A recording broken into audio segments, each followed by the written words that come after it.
Muito boa tarde a todos. Tiago, se disser alguma coisa mais rebarbativa, você traduz para o Marco, ok? Muito obrigado a todos por terem vindo a esta sessão de inovação exploratória, que é a terceira deste ano.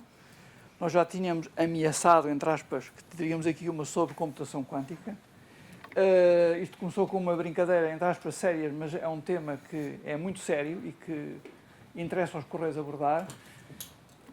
Eu tive aqui algum problema, digamos, na concepção, porque a abordagem que eu quero fazer e que também pedi aos meus convidados, que percebem muito mais disto do que eu, era uma abordagem do estilo finanças para não financeiro. Neste caso seria de computação quântica para não quânticos. O meu problema é que eu sou o não quântico que vai falar de computação quântica para não quânticos. Portanto, vão ouvir o meu dilema. Portanto, isto obrigou-me a fazer mais uma pesquisa mais intensa para conseguir explicar-vos minimamente o que é que isto se trata. Vamos recuar 24 anos atrás e vamos pensar que em vez de estarmos no dia 4 de julho de 2019, estávamos no dia 4 de julho de 1995. O que é que estava a acontecer nessa altura? Estava a acontecer que o correio físico ainda estava no seu apogeu, não tínhamos problemas, a internet tinha nascido, a World Wide Web tinha nascido há relativamente poucos anos, no início da década de 90, e em 95 havia um senhor chamado Jeff Bezos que estava a lançar uma coisa chamada Amazon.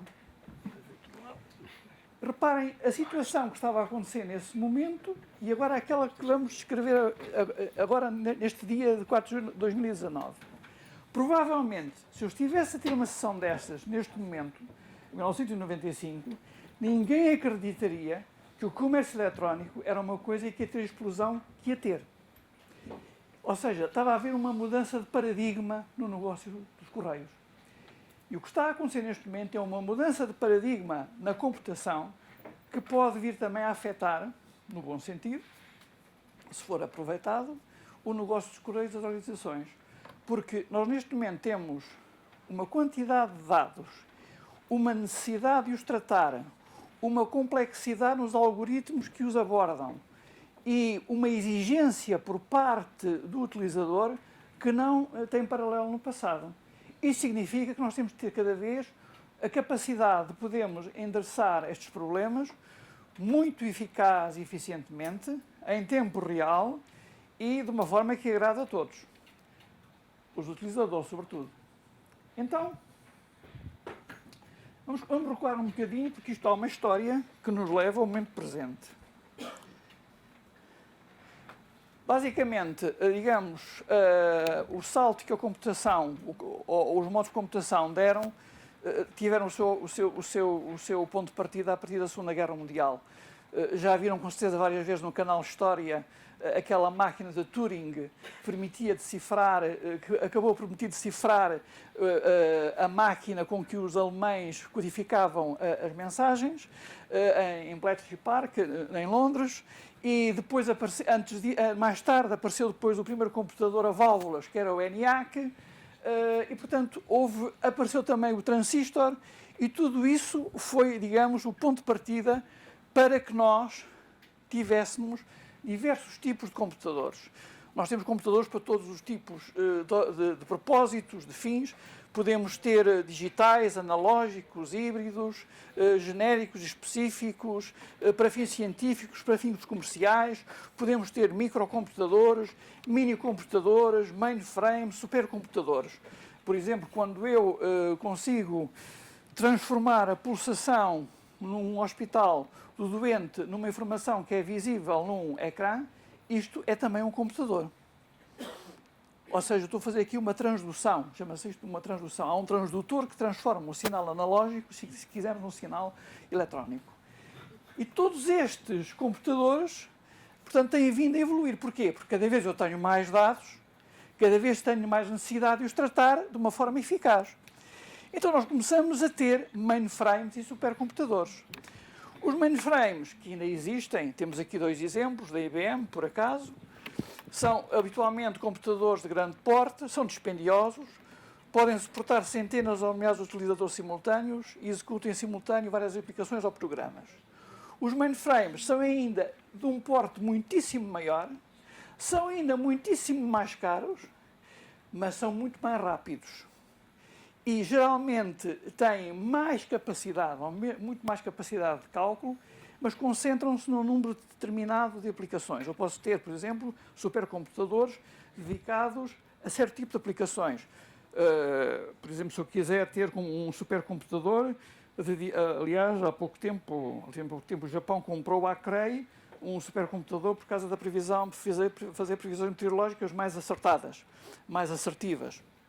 Portanto, o que nós estamos a observar é um crescendo na capacidade de cálculo, é um crescendo da tecnologia para eu ser capaz de tratar dados em maior quantidade e cada vez mais complexos. E deixo-vos aqui esta nota histórica, porque nós também já tivemos um mainframe no CTT. E eu fui buscar ao meu museu pessoal uma unidade, uma banda. Isto faz parte, digamos, quando nós já tivemos a Control Data em 1981, que tinham uma memória alucinante de 256 megabytes. Isto é uma coisa de deixar qualquer um completamente enlouquecido, não é? Calcular. Com uma possibilidade de eu ainda ter mais 256 megabytes e era arrefecido a água. E os operadores na rua São José utilizavam o chiller, que arrefecia o computador, para também refrescar as cervejas, que é uma prática que continua, segundo consta, nos supercomputadores que são arrefecidos à água. Portanto, isto é muito curioso, porque em 1988, eu lembro-me, quando apareceu o primeiro filme daquela série Die Hard, com o Bruce Willis, havia uma cena de destruição num edifício que era a Nakatomi Corporation, em que eles destruíam um computador cyber.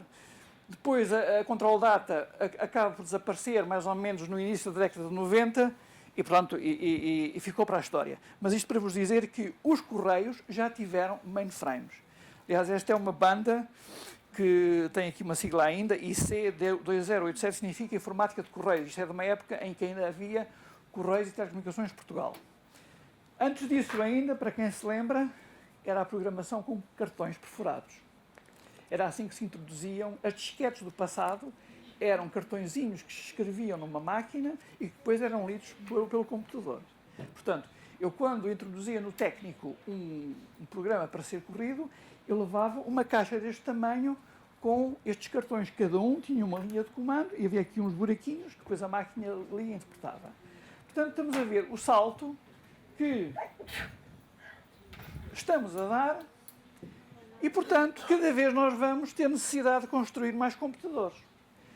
Eu fui buscar esta lista que, simpaticamente, o professor Luís Santos me chamou a atenção, que aquela que eu tinha, ainda havia outra mais atualizada, e, portanto, isto faz parte de uma lista de 500 computadores, que são 500 supercomputadores, no topo dos quais está o Summit dos Estados Unidos, mas também temos da China, temos da Suíça, temos da Alemanha, temos do Japão.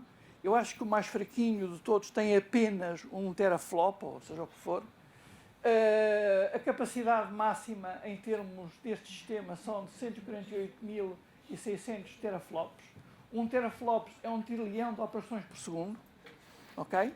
Portanto, isto dá-vos uma ideia porque é que estamos a construir supercomputadores, porque precisamos tratar muitos dados eficientemente.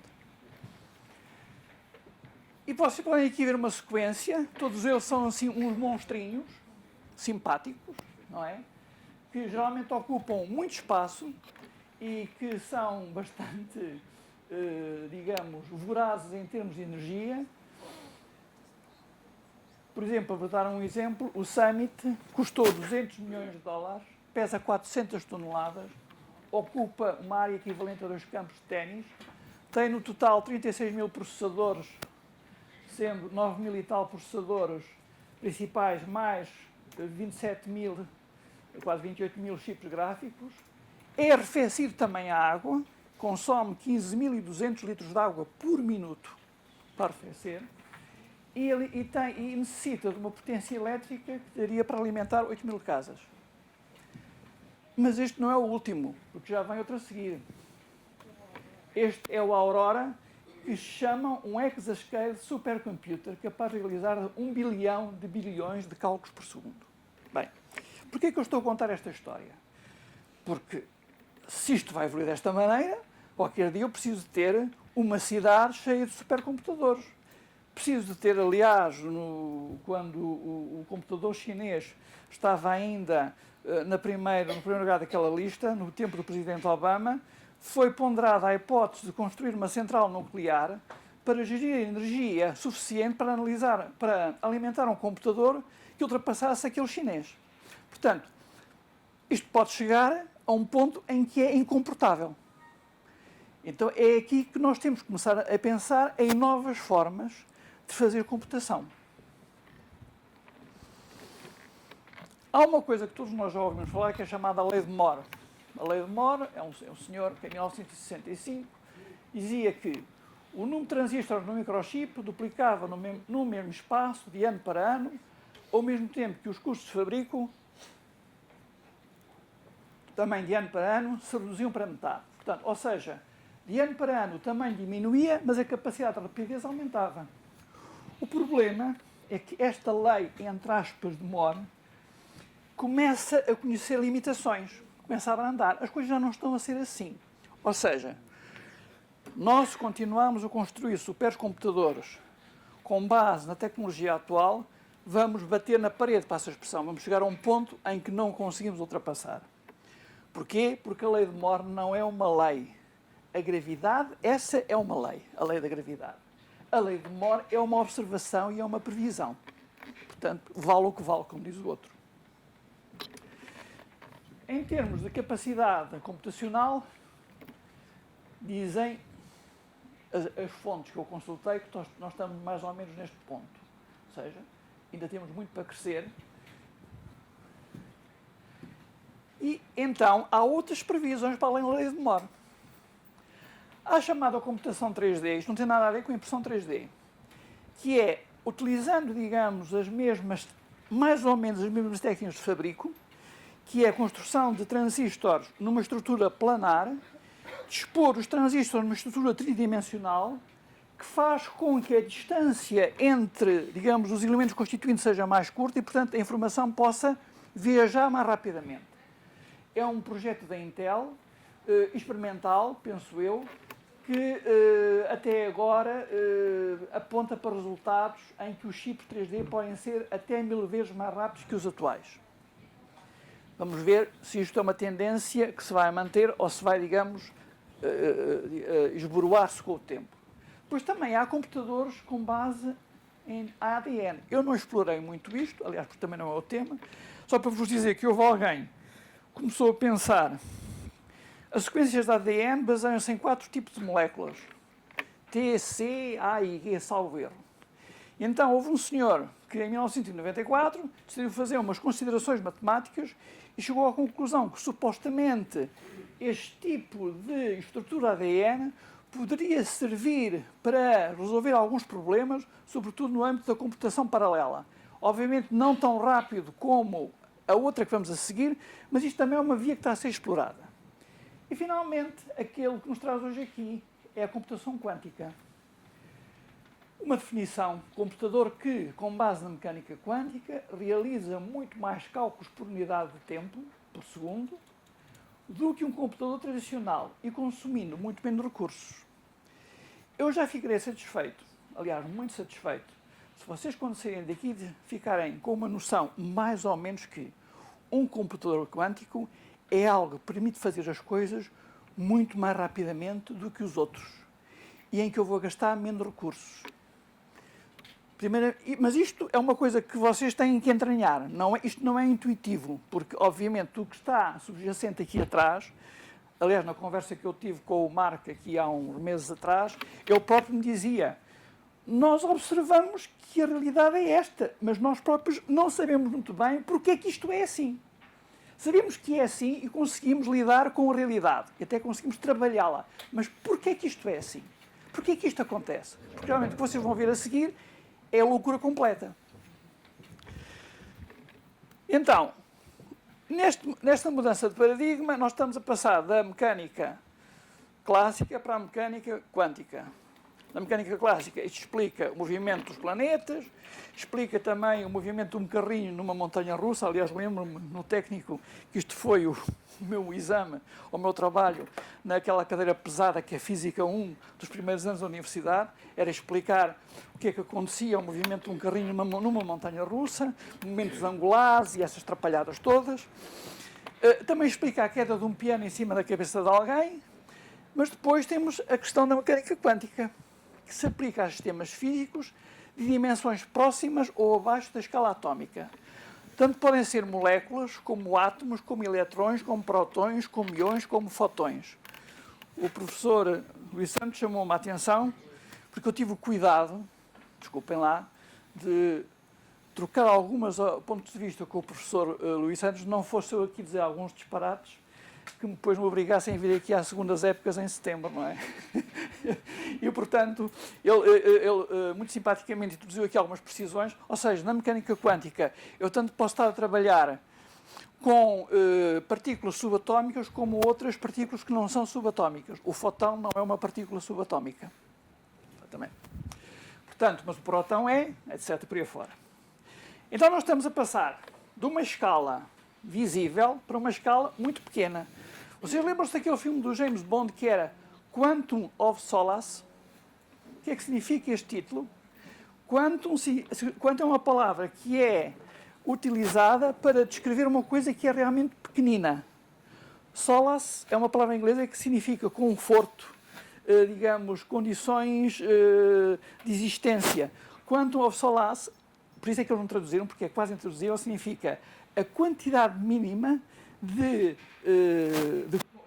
amizade para que um sistema pudesse sobreviver. Depois, se vocês quiserem ver o resto do filme, ou rever, vão ver. Mas essa palavra quantum significa é uma coisa pequenina, o mais pequenino que vocês queiram imaginar. Então, há várias considerações que nós temos que ter em conta quando falamos de computação quântica, que é a da chamada dualidade onda-partícula. As partículas podem ser ondas e ao contrário. Ou seja, eu posso olhar para a luz como sendo uma onda ou como sendo um conjunto de partículas. Portanto, os objetos que nós vemos podem se comportar como ondas em certas situações, enquanto objetos que normalmente pensamos como ondas, como a luz, podem se comportar como partículas. Isto, vocês devem pegar nisto como sendo postulados. Não se preocupem em saber, mas porquê que isso acontece? Mais importante do que saber porquê que isto acontece, é perceber ou entranhar que isto acontece. Pois a seguir é o seguinte, a medição determina a realidade, ela não existe até que a medimos. Isto é, quando nós olhamos para uma determinada realidade quântica, ela deixa de ter, digamos, a significância que tinha num dado momento e pode ter outra qualquer. E a seguir, se observarmos outra vez, ela já pode ter mudado também de significância. Portanto, nós só sabemos o que é uma realidade quântica quando nós olhamos para ela. Aquilo que se chama, quando eu olho para a realidade quântica, ela colapsa num estado clássico. Ou seja, quando nós falamos dos qubits, já vamos falar adiante, eu não sabia se era 0 ou 1, eu olho para ele e agora é 0. Depois a seguir olho para ele e agora é 1. E a seguir pode ser outra vez 1 ou pode ser outra vez 0, por aí fora. Outro ponto é, as correlações quânticas não são locais. O que é que isto quer dizer? Quer dizer, se eu tiver, por exemplo, duas partículas quânticas, uma partícula quântica é a coisa mais pequena que vocês possam imaginar. Vamos imaginar um fotão. E eu criei condições para fazer o split desse fotão em dois. Estes dois fotões que foram criados passam a ter algum tipo de interligação, aquilo que se chama o entrelaçamento. E o que é curioso é que essa ligação permanece mesmo que essas partículas estejam afastadas uma distância enorme. Aquilo que o Einstein chamava o spooky action at a distance. Aliás, nos meus apontamentos, desculpem lá, que eu preciso aqui de algum comentário, isto não é só aqui ler uma coisa. O entrelaçamento ocorre quando um par de partículas como fotões interagem fisicamente. Um laser disparado através de um certo tipo de cristal pode fazer com que fotões individuais se separem em pares de fotões entrelaçados. Os fotões podem ser separados por grandes distâncias, mas o entrelaçamento, a ligação, permanece entre eles. Assim, o fotão A pode ter um spin-up, não sei se lembra para quem é engenheiro o que era o spin, o que era o spin, e o fotão B pode ter o spin ao contrário. E depois há aqui uma frase que é muito, digamos, arrojada. A velocidade, e que depois o professor Luís Santos poderá rebater, confirmando ou negando. E o Marco também. Isto são desafios para vós. A velocidade a que isto acontece é, dizem, pelo menos 10.000 vezes a velocidade da luz. Quase instantânea, seja qual for a distância. Porquê é que isto é importante da correlação quântica entre partículas quânticas? Ou seja, onde é que está o meu negócio nisto? É que isto pode ser o fundamento para uma internet quântica. Esta é a aplicação futura que se está a visualizar para isto. E, portanto, será uma internet muitíssimo mais rápida que aquela que temos agora. E já se fazem experiências nesse domínio. Finalmente, tudo o que podemos saber são probabilidades. Nós não temos certezas no que respeita à computação quântica. Por isso, mais adiante, veremos que o computador quântico é probabilístico face ao clássico, que é determinístico. Depois de eu ter chegado a este ponto, em que estava quase a rasgar as vestes, como diz o outro, eu fui à procura de mais alguns exemplos para que seja melhor transmitida a percepção do essencial desta questão da computação quântica. A questão da sobreposição, que é aquilo que é mais difícil de entender, que é uma coisa poder ser uma coisa e um seu contrário ao mesmo tempo. Ou seja, um qubit pode ser uma partícula quântica. Portanto, há diversos tipos de computadores quânticos, consoante o tipo de material com o qual eu trabalho. Posso fazer um computador a partir de íons, de prótons. Aliás, deu-me o exemplo do computador chamado adiabático, não é? Irá falar sobre isso o professor. Portanto, mas um qubit pode estar numa situação coerente de sobreposição simultânea de dois estados. Um qubit pode ser 0 e 1 ao mesmo tempo. E isto é a noção que eu gostaria que vocês fizessem um esforço para perceber, porque aqui está, digamos, o cerne da questão. Se conseguirem intuir isto, depois conseguem perceber melhor tudo o resto, porque isto é o fundamento. Depois a questão do entrelaçamento, nós já falámos, pronto, aquilo que há bocado eu citava aqui Einstein, spooky action at a distance, que é estarem interligados, mesmo quando separados por uma grande distância. E agora, para perceber isto, mais algumas noções. Portanto, num computador clássico, a informação é guardada em bits, que só pode ter o valor 1 ou 0.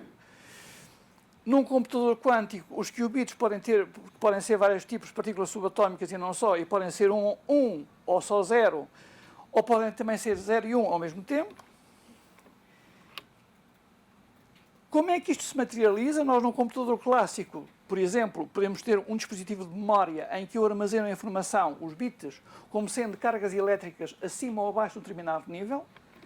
Por isso nós temos estes dispositivos que vêm ali, muitas vezes associados a uma bateria, aqui não se vê na fotografia, ou posso fazer uma gravação magnética e tenho a informação gravada ali.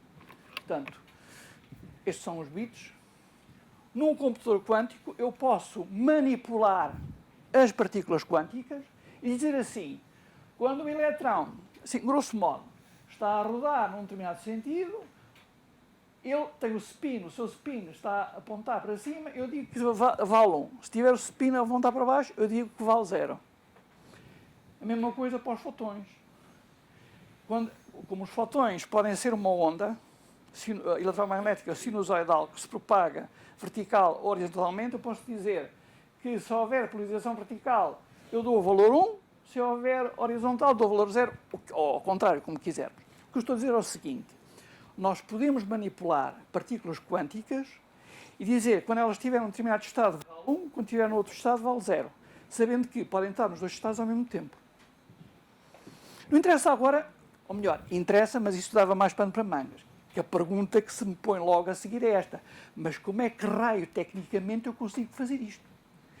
Esta é a pergunta que, digamos, deixei o engenheiro motivado para isto. É como é que eu consigo pôr estas criaturas, para não chamar outro nome, como sendo zeros ou como sendo uns, como é que eu consigo fazer isto? Mas isso, sobre esta técnica, depois ali o Marco vai falar da máquina IBM Q1, que foi lançada há pouco tempo. Portanto, já percebemos aqui duas ou três coisas. O princípio da sobreposição, o princípio do entrelaçamento, um qubit é a unidade estrutural de informação, que pode ser zero ao mesmo tempo. Dito isto,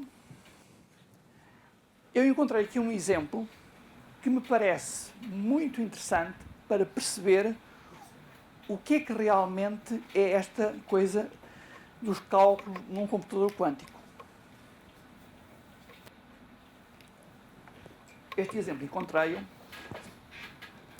também depois de muitas pesquisas, de alguém que tinha visitado a empresa D-Wave, que é especializada em computadores quânticos para otimização, e que estava com a mesma angústia existencial que eu, que é como é que isto tudo funciona. Eu achei este exemplo muito interessante. Então vamos ver isto parte por partes, porque estes próximos slides são os mais importantes da apresentação. Vamos imaginar que o problema é este.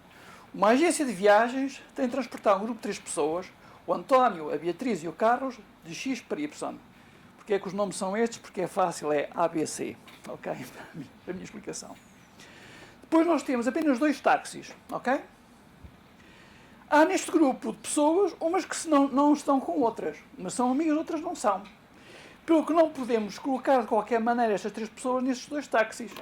Assumimos que o António e a Beatriz são amigos, que o António e o Carlos não são amigos e que a Beatriz e o Carlos não são amigos.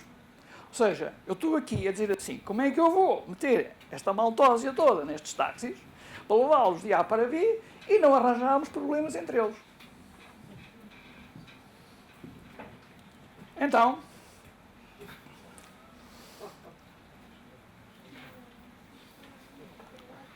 passo seguinte. Se temos 2 táxis, o táxi 1 e o táxi 2, pode-se representar quem fica em cada táxi com 3 bits. Okay?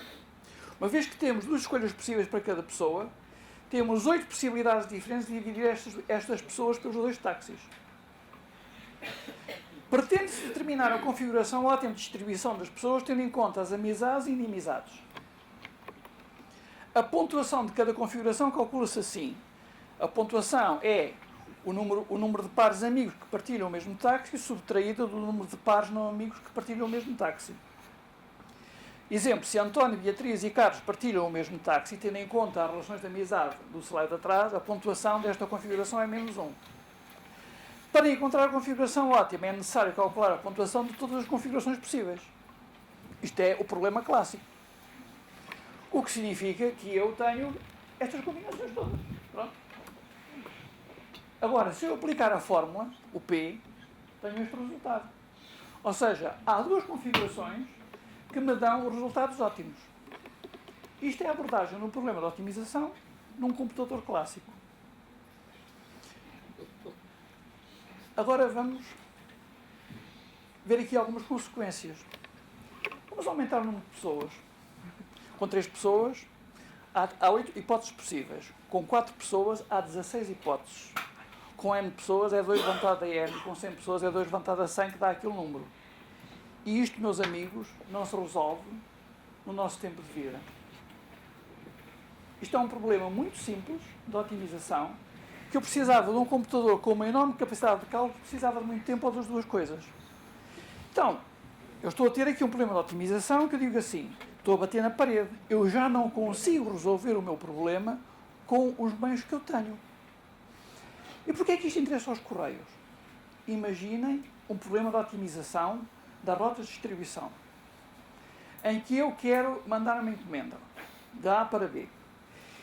E eu posso complicar o meu serviço de muitas maneiras, tendo em conta a distância que vai, portanto, a distância que vai ser percorrida, outras variáveis como seja, já não é questão só da inimizade, mas o tempo, as condições do tráfego, obras nas estradas, ou seja, eu posso ter aqui muitas variáveis. Portanto, se eu quiser um serviço que me permita dizer à pessoa qual é a melhor solução que ela tem para ir entregar uma encomenda ou para que lhe entreguem uma encomenda, tendo em conta um conjunto enorme de variáveis, Se eu tiver a utilizar a computação clássica, eu vou precisar de um mega, hiper, super computador para fazer isto, ou então tenho que resolver a minha vida de outra maneira. E aí é que entra a computação quântica. Ou seja, que diferenças e semelhanças entre os dois modos de resolução clássico e quântico?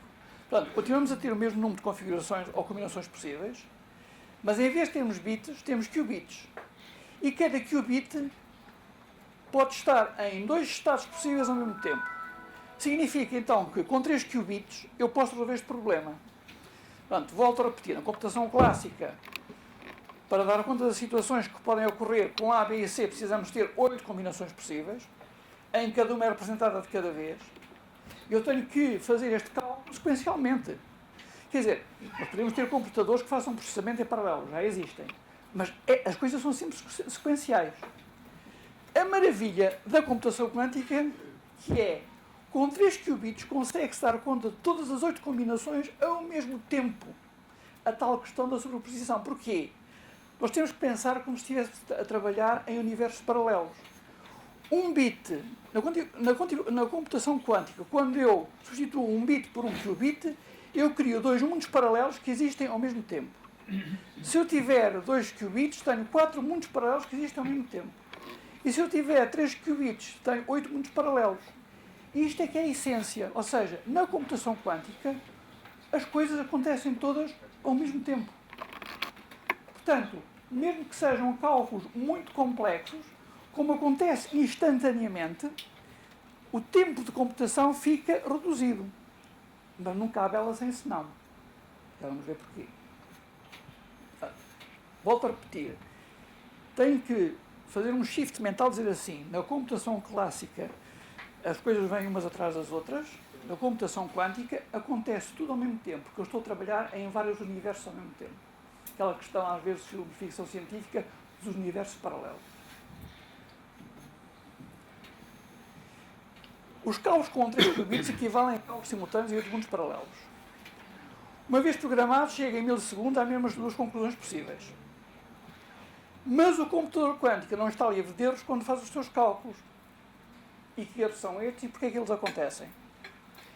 Pode dar, porque é assim, quando eu olho para o estado, o simples facto de eu interagir com a realidade, lembro-nos de um slide atrás, pode mudar o estado da realidade. Assim, quando eu olho para os 3 qubits, eu posso olhar e aparece-me uma configuração que é 000. 000 não era aquela que dava a melhor pontuação. A seguir olho outra vez e dá-me 001 ou dá-me 010. Portanto, eu cada vez que olho para os qubits, eu posso obter resultados diferentes. Podemos ter a segunda melhor solução, a terceira melhor solução, por aí afora. Portanto, e a relevância dos erros aumenta com complexidade. A questão é sempre a questão do tempo. É que isto acontece tudo ao mesmo tempo. Quando na computação quântica, todos estes olhares em que o estado quântico colapsa em estados clássicos, acontece ao mesmo tempo. E isto é que torna um computador quântico muito mais rápido que um computador clássico. O professor, se eu disser algum disparate, interrompa-me. Aliás, eu fiz questão destes 3 slides, por aqui, que a sorte não sou eu, é sua. Porque eu tinha ali uma dúvida existencial na parte final do meu exemplo. No exemplo dos táxis, a função que as avalia, chama-se essa função oráculo, só é executada uma vez. Ou seja, eu de uma só vez tenho as 8 respostas. Okay? Ou seja, eu estou a olhar para os mundos em paralelo tudo ao mesmo tempo. Mas não os podemos ler porque a leitura faz a sobreposição colapsar no estado clássico. Quando eu olho para a coisa quântica, ela passa a ser uma coisa clássica. As 8 soluções são calculadas, mas quando lemos apenas, obtemos uma delas. E se repetirmos o processo, obtemos novamente apenas uma delas, que pode ser diferente e assim sucessivamente. Mas o segredo dos algoritmos quânticos é fazer com que o resultado que mais nos interessa tenha a maior probabilidade de ser lido do que os outros. Isto tudo, resumido, este slide diz o seguinte.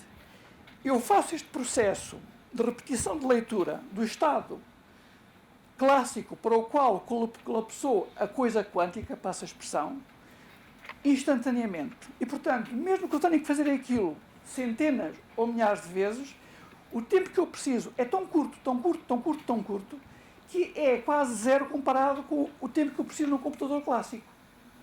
Ora, se depois desses cálculos, que eu vou interpretar recorrendo, digamos, à computação clássica, eu chegar à conclusão que 2 ou 3, naquele caso dos táxis, são aqueles que têm maior probabilidade, provavelmente, ou muito provavelmente, aqueles são os resultados corretos. Ou seja, num computador quântico, isto é como, por exemplo, se quiserem, as amostras das eleições. Quanto maior o tamanho da amostra e quanto mais vezes eu fizer as amostragens, se eu tiver sempre a chegar sistematicamente à conclusão que é o partido A que ganha, muito provavelmente vai ser o partido A que ganha. Portanto, na computação quântica, o que interessa é a probabilidade. Portanto, rapidez, porque tudo acontece ao mesmo tempo, e a máxima probabilidade é muito provavelmente, se não mesmo de certeza, o resultado correto. Então, resumindo, apesar dos erros referidos e reportando o exemplo das 3 pessoas nos táxis, o número real de iterações que um computador quântico precisa realizar é apenas uma. Porque ele efetua os cálculos de todas as combinações possíveis ao mesmo tempo. E com 4 pessoas também é apenas uma. E com 100 pessoas também é apenas uma. E aqui é que está a beleza disto tudo. Isto é simplesmente fantástico.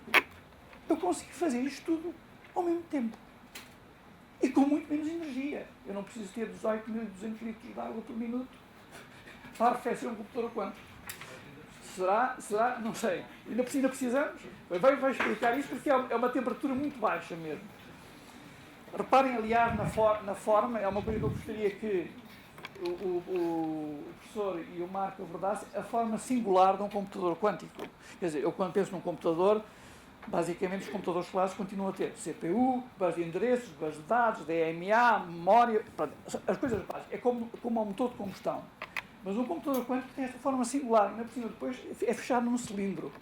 Portanto, depois vocês vão explicar isto melhor do que eu.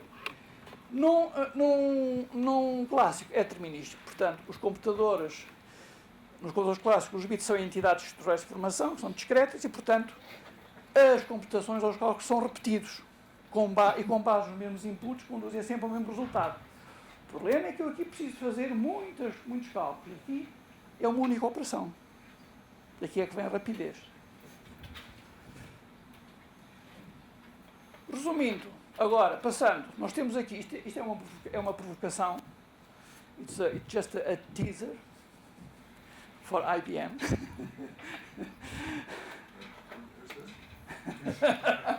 Ok. Nós temos aqui alguns players, que é a D-Wave. Eles lançaram um computador que tem 2000 qubits. É um número significativamente maior do que o computador lançado pela IBM, mas são máquinas diferentes, e eu espero que o Marco nos explique as diferenças entre um e outro. E são computadores vocacionados para a otimização de problemas, como disse há pouco. Não são máquinas universais. Depois temos os da IBM, que foi anunciado agora no CES 2019, que tem 20 qubits, e a IBM diz aqui, segundo a informação que eu recolhi, está a trabalhar num computador quântico de 50 qubits. O computador da IBM, o serviço que ele presta não é vendido como um produto, mas como um serviço na cloud. Tem aqui 2 clientes que eu encontrei que já estariam disponíveis para testar. E, a princípio, é uma máquina universal. Depois, sobre mais algumas fotografias, digamos, de como é que isto é feito. Temos aqui uma outra companhia mais recente, a Rigetti.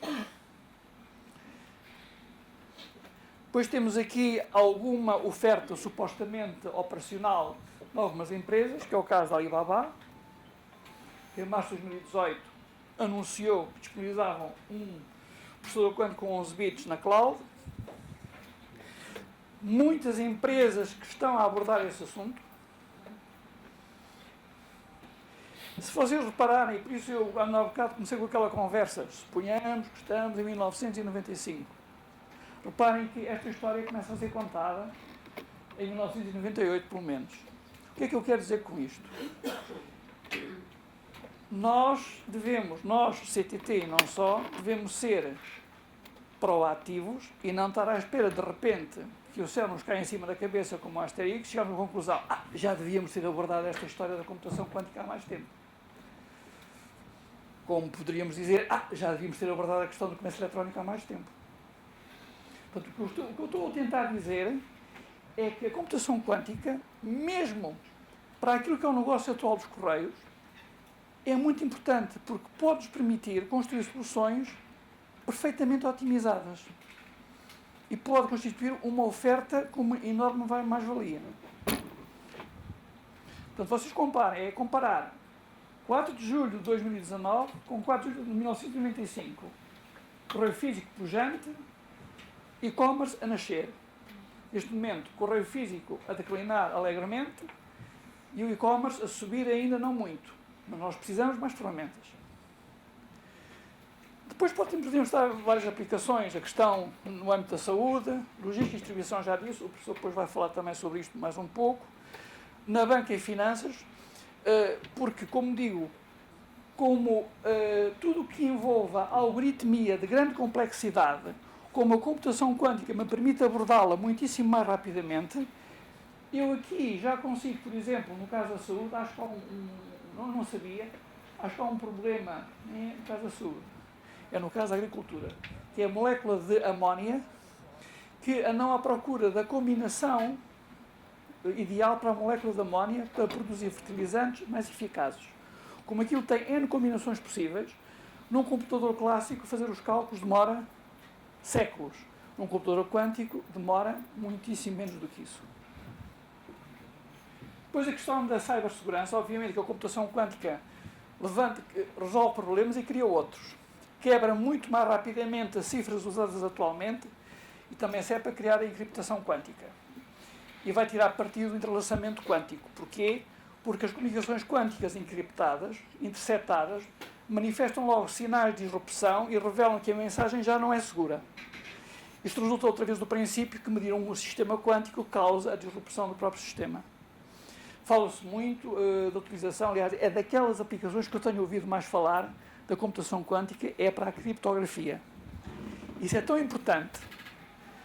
Aqui temos mais um gráfico de aplicações possíveis, em vários campos. Alguns casos concretos. Na Web Summit 2018, ano passado, a Volkswagen anunciou que tinha feito um piloto experimental com a D-Wave de uma solução otimizada de gestão do tráfego em Pequim, que foi primeiramente ensaiada em Barcelona e que basicamente o objetivo era identificar ineficiências, tais como percorrer distâncias consideráveis quase sem passageiros, os autocarros ou os táxis, elevados tempos de espera e falta de veículos de transporte em horas de pico. Isto tem um vídeo, mas eu não vou passar o vídeo porque eu já me alonguei muito.